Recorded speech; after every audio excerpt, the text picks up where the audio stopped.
Hello, it's great to be back with you all today as we continue with our devotional studies on the works and words of Jesus. We're in a passage, Luke 12 and 13, where Luke is now covering in detail Jesus preaching over a period. We're perhaps now about 5-6 months maximum before he enters Jerusalem and enjoys Passover, and then is on the cross.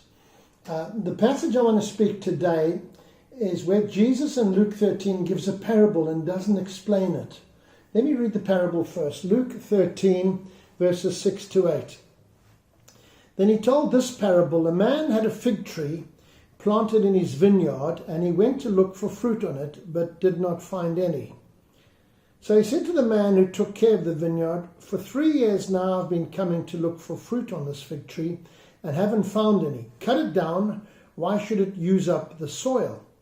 "Sir," the man replied, "leave it alone for 1 more year, and I'll dig around it and fertilize it. If it bears fruit next year, fine. If not, then cut it down." Now, there's no explanation for that particular parable. At face value, it could be a challenge to the Christian to be productive. There are scriptures and parables in Scripture about Jesus being the vine and us being branches and needing to produce fruit. God, like any gardener, wants fruit from the crop he plants in our hearts. The shepherd looks after sheep because he wants lambs so he can produce more sheep and use them to obviously eat or to sell. So every farmer has an objective in doing something, in growing something, in breeding something to produce more. Productivity would be a key word. So the passage could be that if we don't produce a whole lot of fruit spiritually, then we're in danger. Here, the fig tree, 3 years, give it 1 more year, and then it's going to get cut down. But it's not clear. It's not explained in any way at all. Then we've got another passage which I want to read to you, and it's a fascinating passage, again with no explanation and seemingly unusual in Scripture.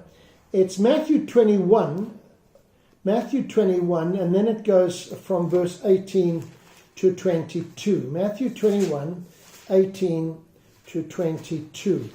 I read it to you. "Early in the morning, as he was on his way back to the city, he was hungry. Seeing a fig tree by the road, he went up to it, but found nothing on it, except leaves. Then he said to it, 'May you never bear fruit again.' And immediately the tree withered. When the disciples saw this, they were amazed. 'How did the fig tree wither so quickly?' they asked. Jesus replied, 'I tell you the truth, if you have faith and do not doubt, not only can you do what was done to the fig tree, but also you can say to this mountain, go throw yourself into the sea, and it will be done. If you believe, you will receive whatever you ask for in prayer.'" And that particular incident always is unusual or difficult to understand, because it seems like Jesus is having a bad day. He goes to a fruit tree. I think it's out of season. The other scripture says there's no fruit. He curses it and it dies. And again, you could argue that, listen, it's Jesus uses that to talk about the need to have faith and trust God for big things.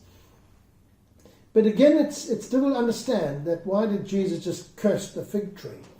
I want to suggest what some commentators have said about the parable and this incident, that Jesus was using the metaphor of the fig tree being Israel.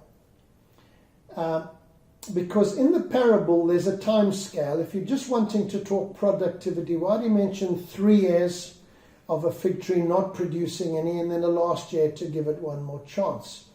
If it's Israel, then Jesus has now been preaching for 3 years. And this is the last year that he goes into. I've been watching this fig tree. It hasn't grown.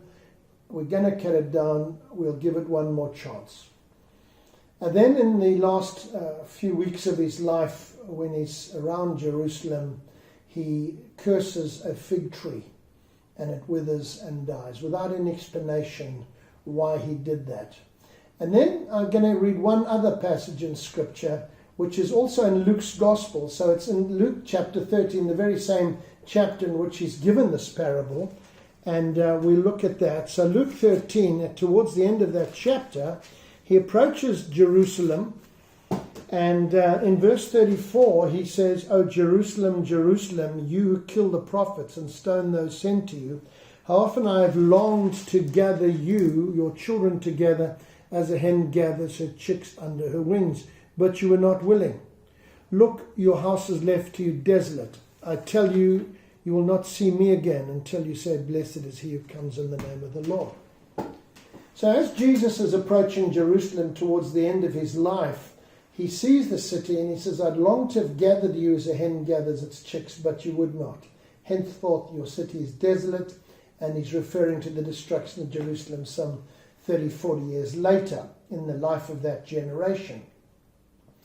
So putting those three together then, the fig tree parable could be about Israel, 3 years of preaching of Jesus, 1 year to get their lives together and believe in him as a nation.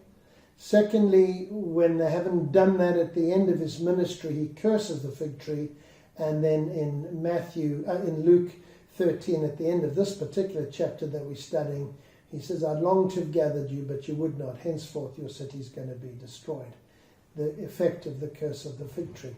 I quite like that, and it gives, I wouldn't put my life in it, but it certainly gives meaning to the parable then, the cursing of the fig tree, followed up by Jesus crying out and telling them that their city is now going to be made desolate. To conclude then, it's a fascinating parable, as I say, unexplained, and we're trying to understand it. But more than that, I think the deeper meaning, not only did he want Israel to be productive in terms of responding to his preaching, he wants you and I to be productive. And when we choose not to be productive, when we produce no fruit, we're in danger of being cut down at the roots and burnt in the fire. And it's always the challenge to each of us to be productive, use what we've got for the Lord, productive in our own spiritual growth, but in those to whom we share the gospel and to whom we minister. Friends, as you go forward from this talk, learn to be productive. Am I producing spiritual fruit in my life? Come, let's close. Jesus, thank you for our time together. Help us to understand the need to be a fruit tree that bears much fruit. We ask this in your precious name and for your glory. Amen.